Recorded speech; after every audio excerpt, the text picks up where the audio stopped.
l'école. Je carapate, tu carapates. Un carapate, c'est typiquement un projet de développement durable. La première question auquel on pense tout de suite, qui est la question de la prévention des gaz à effet de serre et du CO2. Parce que déjà, ça pollue pas.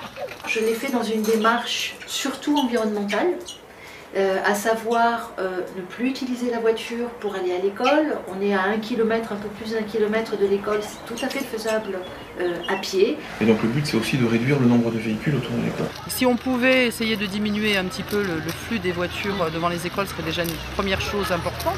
C'est un projet qui permet de désengorger l'école au niveau de la circulation des voitures déjà, ce qui permet d'assurer une plus grande sécurité des enfants. Le carapate, c'est aussi quelque chose qui est en lien avec les questions de santé publique, puisqu'à travers la mobilité, on a la prévention de l'obésité. Et puis ça dégourdit les jambes. Il y a aussi une hygiène de vie, ça leur permet de marcher. Les enfants vont démarrer la journée de manière, on peut dire, un peu plus cool, et puis surtout avoir un éveil progressif. Ensuite, ça permet d'augmenter l'activité journalière. Les enfants sont contents, ils arrivent à l'école apaisés, calmes. Ils sont aérés, ils ne sont pas jetés devant l'école comme un sac. Et puis ce qui est important, c'est la question du lien social, c'est-à-dire qu'on s'aperçoit, quand on analyse l'impact des carapates, que les gens qui vont s'impliquer dans le carapate vont aussi s'impliquer dans la vie de l'école et dans la vie du quartier. Et donc c'est un facteur important de cohésion sociale. On va à l'école avec nos copines. C'est qu'en fait ça permet de souder un petit peu le groupe qui y participe autour d'un projet de sécurité et de vie en société. La convivialité, le plaisir est un point important pour les parents accompagnateurs, mais aussi pour les enfants. Arrivant dans le quartier, ne connaissant pas grand monde, ça permettait de rencontrer un peu les voisins et puis on s'est vite rendu compte que les enfants avaient des copains dans le carapate, donc ça s'est fait naturellement. Je suis une mamie d'ici de la région, je n'ai pas de petits-enfants dans la région, là, mais je suis ravie d'accompagner les enfants.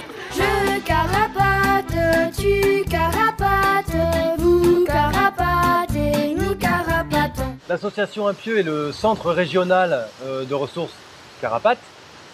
Son rôle est d'accompagner la mise en place des carapates sur son territoire. On a été rassurés parce que tout était pris en compte, quel que soit le mode d'organisation qu'on décide. En gros, on sait qu'il n'y a pas de problème au niveau des assurances, que les questions de responsabilité sont mises à plat. Ils nous ont montré les différentes chartes d'engagement, la charte des accompagnateurs, la charte des parents d'élèves et même la charte des enfants.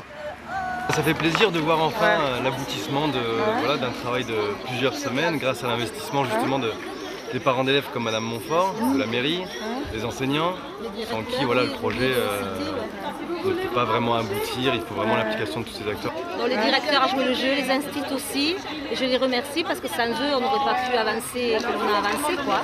Donc c'est un travail qui a été fait vraiment avec plaisir et sans contrainte. Vous pouvez donc solliciter l'Appieux ou une des associations du réseau Carapates, profiter des différents outils qui vous permettront de mettre en place votre projet Carapate. Et la bonne idée de Carapates, c'est de permettre aux parents et aux enfants d'aller à l'école à pied en toute sécurité.